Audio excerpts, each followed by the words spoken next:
build covariance functions. I mean, really, we just talked about one way of building a covariance function over multi-output processes, which is reasonably intuitive.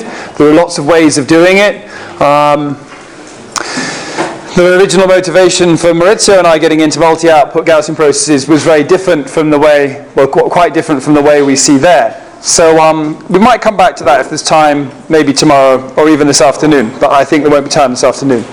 But they do lead to this problem that once you've accepted the idea that you should express the correlation over not just your number of data, but the different types of data you might receive in terms of like these different running events, then you've effectively multiplied the size of your data up. If there's 10 different events you want to predict over, you've multiplied your data by 10.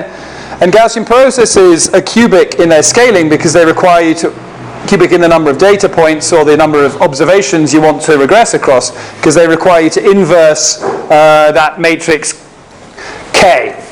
So K, where K is the covariance for the training points, or sometimes I like to call it KFF, because it's the covariance between F and F. So whereas KFF star would be the covariance between the training and the test points. Now, that leads to problems computationally, because inverting that is an n-cubed operation. We normally invert by the Kolesky decomposition because it's more stable, and it's sort of a faster n-cubed than some other ways, but it's still in general a problem. So, I want to talk about low-rank Gaussian processes in this next session. But before we start doing that, I want to go back to something I mentioned earlier, which is the idea of all the data being stored in W, a parameter, and having a posterior over W. So given the training observations, probability of W given Y star. So I said we're doing in parametric modeling, and then we combine that with P of W given Y, P of Y star given W, integrate over dW, and that gives us P of Y star given Y. Now in the Gaussian process, that doesn't happen. We just go from Y star to Y without having this finite dimensional object. So the Gaussian process is taking us from parametric, and when I say parametric, what I mean is this. So people in different fields will have different meanings for parametric. So I'm specifically talking about this setup, that in a parametric model, what I'm saying happens is that, and this is the probabilistic perspective as well, is that when you're making predictions about your test data, Y star, they go through this TT channel, where that's a finite number of parameters, which is set at design time when you build the model, so before you've seen anything. So obviously Gaussian processes have parameters. They've got parameters of the covariance function, but those parameters don't appear here. Well, if they do, they have to be infinitely many. They increase as the data set size increases. In this context here, as you increase the data set size, what will happen is you'll just become more confident about W. Remember, the posterior over W in the finite basis function model had this form. Was it 1 over sigma squared plus 1 over alpha I, all inverted? And then we did a load of studying of that form, saying, well, that scales with n. So the covariance will scale as 1 over n. So as I observe more data, I'll get more and more confident about W. So in a regime where I'm observing lots and lots and lots of things, I'll end up being totally confident about what the parameters are, and I'll lose all my uncertainty. Now, Gaussian processes, that doesn't happen because you've got infinite parameters. So you can't summarize them in the parameter vector of a fixed size. So this is the equation we've just been looking at, only with x's to indicate the index on y, which I've dropped on there.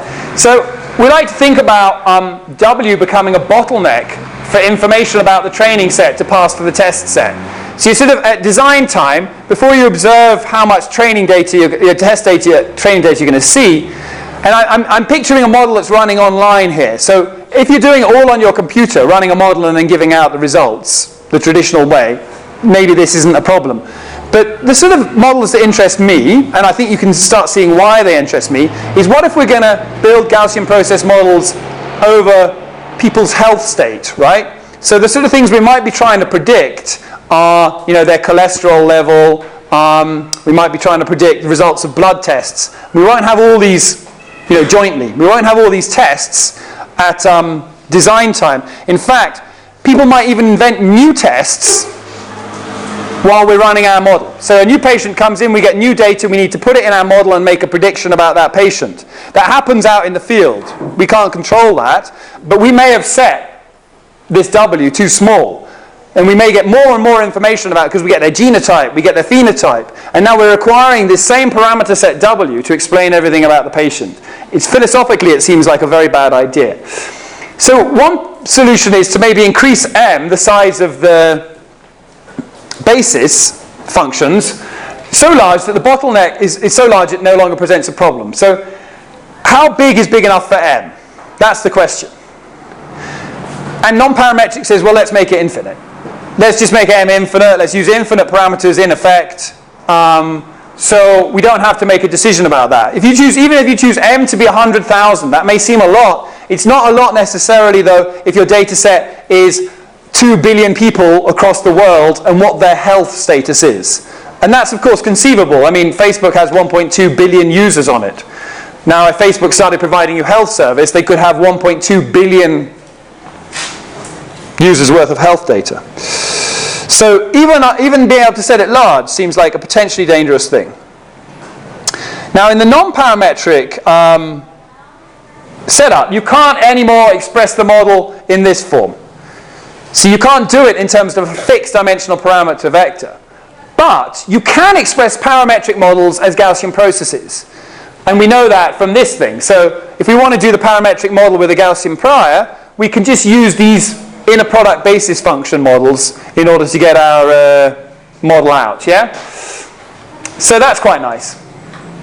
And what we call those covariance matrices based on that, they're called degenerate. So we've seen lots of degenerate covariance matrices. You can view the bias covariance as one of these. That's degenerate. The linear covariance is an example of this. That's degenerate. When I said earlier that you can take a covariance of, you can choose any function, right? And make a covariance out of it. So you can choose the sinusoid and multiply it together. So sine of x times sine of x prime is a valid covariance function, and it's degenerate. In some sense, it's just like choosing one basis function, and that basis function being sine. Yeah? So it's just a special case of this basis function point of view. So you can put those sort of things in degenerate covariance matrices. And their rank is at most m, where m is the number of those bases. So non-parametric models, the non-degenerate covariance matrices, have full rank. So if you think about why that is, so the matrix form of these degenerate covariances is phi transpose, where phi is an n by m, where m is the number of basis functions matrix. So phi transpose is an n by n, but it's of rank at most the smaller of m or n. So if m is smaller than n, it's rank m. So it's not a full rank matrix. But these covariance functions, like if the model can't be expressed like that, so covariance functions like the exponentiated quadratic can't be expressed in a finite rank. So if you've got that being equal to the exponentiated quadratic x minus x prime all squared, you can't ever express it like that anymore. Not with m going infinite. So they're always full rank matrices, so they're non-degenerate. So these things we call degenerate covariances. So the linear covariance is 1. Now in non-parametrics, prediction at new points f star is made by conditioning on f in the joint distribution. So you build and of course I'm using f to represent the world before we see the noise corruption. So, for f, read y if you prefer. But predictions of f star given f. And we do that by conditioning on this joint distribution. And we can't re-express that through this reduced number of parameters. And in Gaussian processes, this involves combining the training data with the covariance function and the mean function if you put it in. We haven't done anything with mean functions. You can put them in. Now, parametric is the special case when the conditional prediction can be summarized in a fixed number of parameters. So actually, the way it works out is when you look at these Gaussian process formulae, if you need to invert this covariance, so we add some noise to it like that to make the whole thing full rank. You can invert this covariance more efficiently than n cubed, yeah? You can invert it using the Woodbury formula, which allows you to do it in m squared n. So, can't remember what that would be, but it's something like sigma to the minus squared. The inverse of this is equal to this minus sigma to the minus 4 phi. I think is that I plus, I may be getting this wrong, phi transpose phi sigma to the minus 2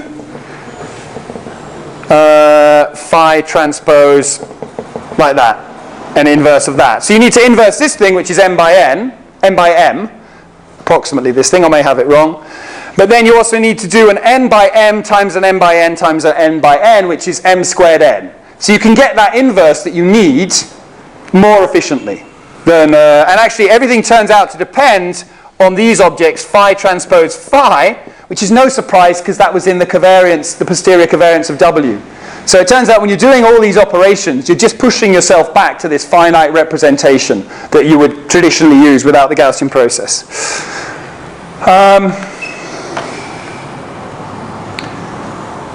And that complexity remains fixed regardless of the size of our training set. Now that's a good thing, in some sense, but I'm also trying to argue that that's a worry. That you've set that at design time before seeing your training data. It's great. Well, the complexity of yeah, it's not quite true because there's an order n thing. There's a linear complexity in the size of the training data, so that statement's not true, I apologize. But in the non-parametric case, it grows with n cubed. Now, what we're going to introduce is a low-rank Gaussian process. Now, the low-rank Gaussian process has so the full Gaussian process has a complexity order n cubed with storage order n squared. In fact, very often it's the storage limit that we hit first, not the computational complexity. And the low-rank GP has complexity order n m squared, storage order n m, which actually matches these fixed basis function models. And so one of the things I'm going to try and make clear is these models will start to look like fixed basis function models, and at some point I'll try and emphasize why they're not quite like fixed basis function models, because it seems like we're saying, let's go non-parametric, and then we're going to map back to this new domain where things will appear parametric again. So it's a bit like, I don't know if you have in Colombia this 3-card trick where someone moves cards around and they say, where's the queen? You know. So it's a bit like that. Where's the parametric model? There's the parametric model, you know. So it seems a bit like that, but I'll try and make it clear why these things are still non-parametric. So dating back a long way, lots of people, including myself with Matthias Zago in 2003, but I think originally Alex Smoler and Peter Bartlett and Manfred Opper and Lehel Sharto, they did these works with something that we call the Nyström approximation. It's a low-rank approximation of the covariance. Now, it looks quite similar to some sort of basis function thing, which is where I'm urging caution, or why I'm urging caution. So, this is the covariance matrix here. And what we're saying is that we should approximate that by something that looks like this, by multiplying KFU times KUU times KUF. Now, what is U? Well, U is a new variable I'm going to introduce. It's an auxiliary variable. So, normally, ignoring the noise model, at training time we're worried about P of F. And what we're going to do is we're going to add in a new variable, U. So this variable is not ever officially observed.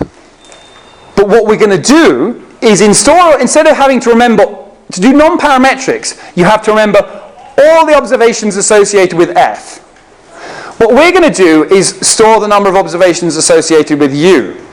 Now, that seems like a dangerous game, Because isn't that a bit like a parametric model? You know, if I just write down the parametric model, and it really is, and I have a sort of way of explaining what's going on here, which I've thought for a long time, but no one else seems to talk about, so I'm going to try and emphasize that, where these are your parameters. You can write down that joint distribution, and then, but what you're really interested in at training time is the marginal, yeah? These are the same thing. So what's different? Well, what's going to be different is I'm going to ensure that my model is Kolmogorov consistent across U and F. I'll explain what that means in a moment. I think I didn't cover that properly early on in the introduction stuff, whereas that's not true in this case. I'm also going to end up doing a variational treatment of these variables U, which means that I'm lower bounding the true log likelihood of the non-parametric model rather than fitting a likelihood associated with a parametric model. So, first of those things, the Kolmogorov complexity. So what's Kolmogorov complexity? Kolmogorov complexity. I don't want to talk about Kolmogorov complexity. I'm combining computational complexity with Kolmogorov consistency. And that's because I don't have enough inducing variables in the region. So Kolmogorov consistency, I mean, if you look it up in Wikipedia, again, do that thing where you look at the page. Were we talking about this in general? Yeah. Do that thing where you look at the page from 4 or 5 years ago, and maybe there'll be a more coherent explanation. But it's not a very intuitive explanation. But so my intuitive, probably mathematically incorrect explanation is this. So Gaussian processes are Kolmogorov consistent because when you do this integral, now this integral is obviously always true, right? Let's just establish that. This is always true. It's just the sum rule of probability. But in many models, when you do this integral on a joint distribution, it totally changes the class of model. So we've already seen that Gaussians are closed under marginalization. And what we know in particular is that if we've got the covariance of y, then we've got what I was trying to urge you to think about earlier, is these covariance of all these y stars, which could be data that we know the covariance about, or it could be the number of tiles on the roof of my house, where we don't know the correlation of that with our training data at all. But it doesn't matter, because marginally in a Gaussian process, we only care about the covariance associated with the data we see. And that's a very, very unusual property. I'll not use this example if no one here has ever heard of a restricted Boltzmann machine. Has anyone here ever heard of a restricted Boltzmann machine? I'll not use the example I was going to use then, because it wouldn't be, I'd have to explain restricted Boltzmann machines first. So there are many, many classes of model that people use, for which if you have an additional observation that you didn't know about and you hear about later, it changes the class of model. People work with probabilistic graphical models at all?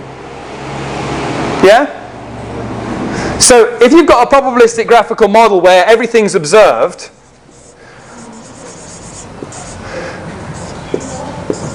like this, and we've got a load of variables coming in, right? So this might be, and the example, I think this is due to a guy called Michael Goldstein, this example. I don't necessarily think he's talking about probabilistic graphical models. Let's say that we're in a court of law, and we're trying to judge whether Lord Alvarez is guilty of murdering his lover. Student lover.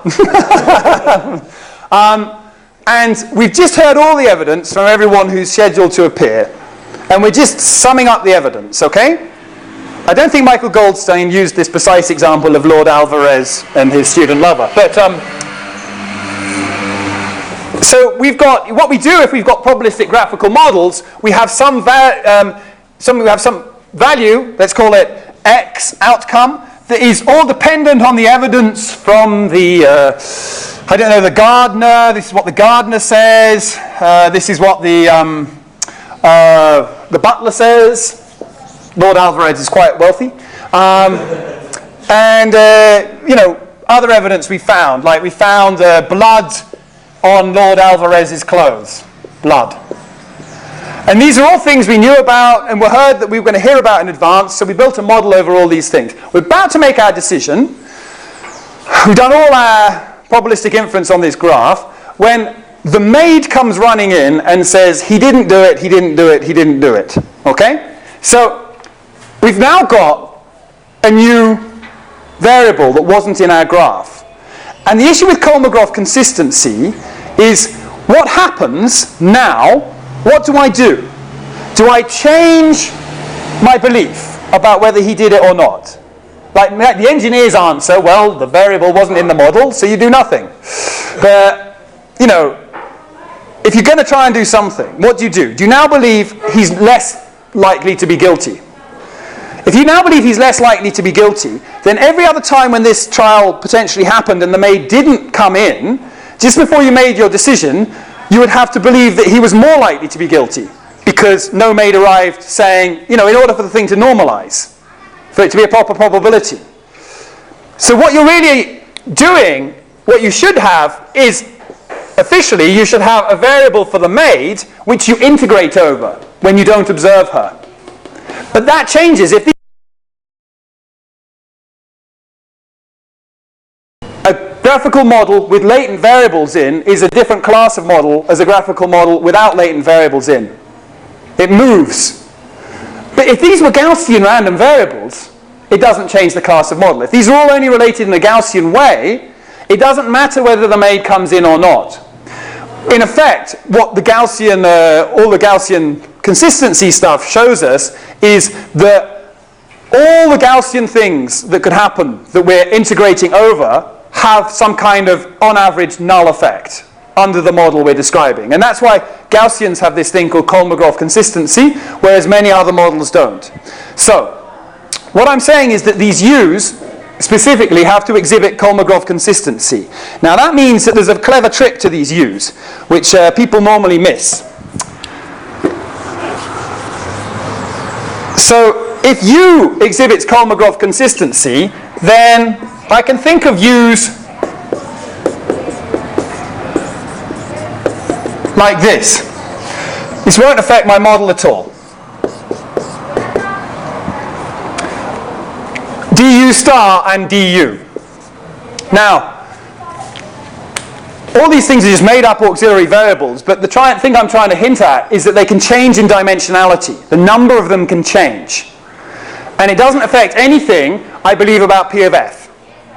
I can add more, I can add maids and gardeners and frogs and numbers of tiles on my house, all these things, and as long as I'm saying they're jointly Gaussian distributed with the things I'm trying to measure, which I think you'll agree is quite a broad, powerful class of models, it doesn't affect my inference about f at all.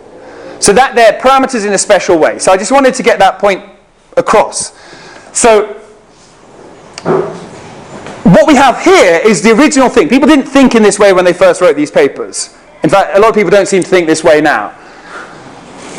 All they thought was, I've got this covariance matrix, and I want to decompose this covariance matrix into a low-rank form which is efficient to inverse, and then there's something called the Nyström approximation, which says that KFF will be approximately equal to this. So this is the sort of picture that Ed Snelson first did when he presented on this at NIPS in, I think, 2006 or 7. But notice something going on here that you've got, it looks a bit more like a finite basis function model. And indeed, if you got rid of the KUU minus 1, and you think what this would look like for the radial basis function covariance, it would look exactly like a fixed basis function model. It's exp of x prime minus u, minus not u, but the input location associated with u. So these u's are variables in our Gaussian process. They have their own input locations. So it looks like that, squared, divided by sigma squared. That's KFU, which looks exactly like a radial basis function model that we were playing with earlier. And so basically phi transpose actually looks an awful lot like KFU, KUF. Yeah? But there's an additional thing going on here because there's a KUU minus 1 in there, which will emerge naturally. So it's not quite the same, but the problems are still the same.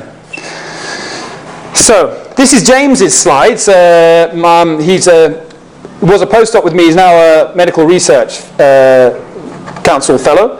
And we thought a lot about this type of model together. He's used this special way of doing XKCD style plotting in Python to make these slides.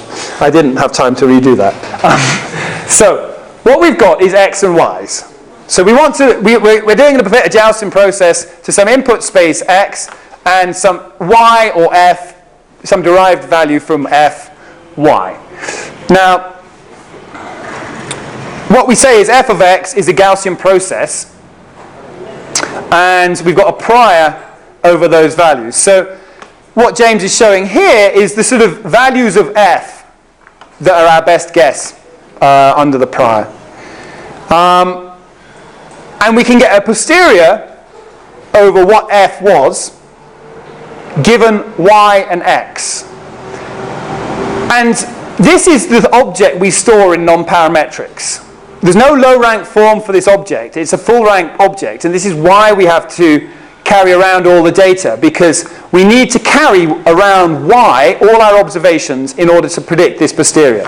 So here he's showing the posterior with the mean, and he's showing the marginal variances at each data point. Now, as I said, we're going to add in some points u. M extra points on the function. Now, they don't even need to be on this function, actually. They could be on a related function. But let's just assume they're on the function for now. And what we say is, we've got this joint distribution of our observations, the latent function, these variables u, and we're decomposing it like this. That's the likelihood, Gaussian noise. And then we're decomposing this p of f, comma u, into p of f given u, p of u. That's not saying anything. That's just the product rule of probability. So we often have factorizations here, but actually this isn't really saying anything. We're just choosing to decompose that way. We can decompose either way.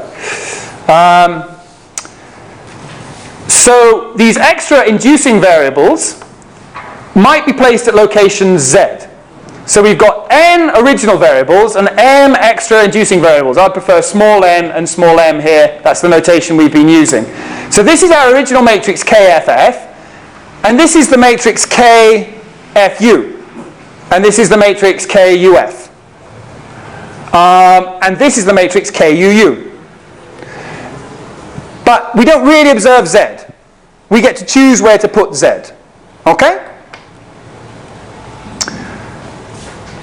So we can write down the various parts of this for the Gaussian process example.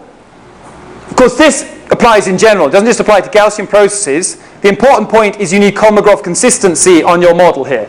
But in the Gaussian process example, things decompose in this way. We typically assume independence across the data. You don't have to for this. You can assume some factorization, but not full independence. And this thing here, well, what does this look like? This is the posterior on f given y. Now that is exactly the thing you're used to normally in the terms of p of f given y. P of f, did I say p of f given y? This p of f given u, but of course it's just a joint Gaussian distribution over f and u. So it looks like the p of f given y as you've been seeing. But the covariance is probability of f is given by k f u, whereas in the past we've been sort of saying k f star f, k inverse f f. We had to invert kff here. And here's u here. So this object is just as if, it looks the same as if we had a bunch of training points at u and we were conditioning on those training points. But we don't have training points at u, but we do have a prior over u. Here's the prior over u. Now, in sparse Gaussian processes, what we do is we add the u's in. So these are magical extra additional points on the function. And these additional points occur at location z. And we get to choose those locations z. So we can choose them potentially to be the most informative. Because what we're going to do is, instead of storing all the information about f as the object we carry around, we're going to compress the information in u. Now, I get a little bit crazy at this point, because what I like about this is presumably, if u is smaller dimensionality than f, this is going to involve a compression. But it's a compression that we can undo. So I think it's worth dwelling a little bit on this point, that what will turn out to be is that we're choosing P of f given, sorry, we're trying to approximate this, but we're trying to compress everything through u. But it'll turn out that because of Kolmogorov consistency, we can change the size of u at runtime. So, you know, I said that there's locations associated with u, right? And what we want to do, so here we're seeing the posterior of u, which are these locations we've made up, right? And we've just, so in this case, u is on the same functional space as f. It turns out it doesn't have to be. It could be the gradient of f. It could be all sorts of different things related to f that we could choose to store. But I kind of like the way this maps onto the way that we often do things. So if you think about a human worrying about a route to get somewhere, when I think about the route, I don't initially know the whole route from one place to another. So if you ask me how do I get from here to the hotel, I know I start going that way. And what I expect will happen is I'll see things that remind me and I'll make turns. But I definitely cannot tell you the whole route in detail initially. And that makes sense because why would I have to store all that information in my head? Well, I kind of like the idea that any computer or human or something that needs to be adaptive is allowed to switch in and out parameters at runtime. Parameters in the right domain. So what my argument is potentially going on here is when I'm standing in this building here, I have these two variables active. And this maybe is the route to the hotel, and I can potentially access these variables because I don't care about that stuff. They're all switched off. So there's just some big, vague, don't know what's going on over there. I've got no understanding of the function in that domain because I don't have any observations there. But as I walk along there, I could switch in things that I've stored in my head but aren't in cache, if you see what I mean. And go and find them, pull them in, and say, oh yeah, I remember, I've seen this, now I need to do this, now I need to do that. I could switch in new parameters to improve my prediction about where I should be. Now that's very speculative. But it's speculative, but it's important, because it's clearly not the case that you're going to be able to, if you're going to try and model everything like humans do, that you're just going to be able to store everything in your head at any one time and just spit out answers. Or, you may tell me something about, I might have a vague idea of Columbia before I come here. Now when I come here, I find out all these extra things about Columbia. But before I came, I didn't have to have all sorts of parameters in Columbia, just waiting to be determined. Yeah? What I can do is now put parameters in Columbia and start working with them while I'm here to understand Columbia. And that's the idea of this sort of thing, that you're moving these inducing variables around, that you can add new inducing variables to help you deal with Columbia and switch them in and work with them. And when I leave over time, I'll forget and it will become vaguer again. But if you're going to have, that's quite a difficult thing to do in standard approaches to modeling. I mean, I'm not saying we've done all this. I haven't got models of Columbia in Gaussian. You're not going to do that in GPy. Now in GPy, model Columbia. But clearly, philosophically, something like this is important if we're going to handle really, really massive data sets from different domains.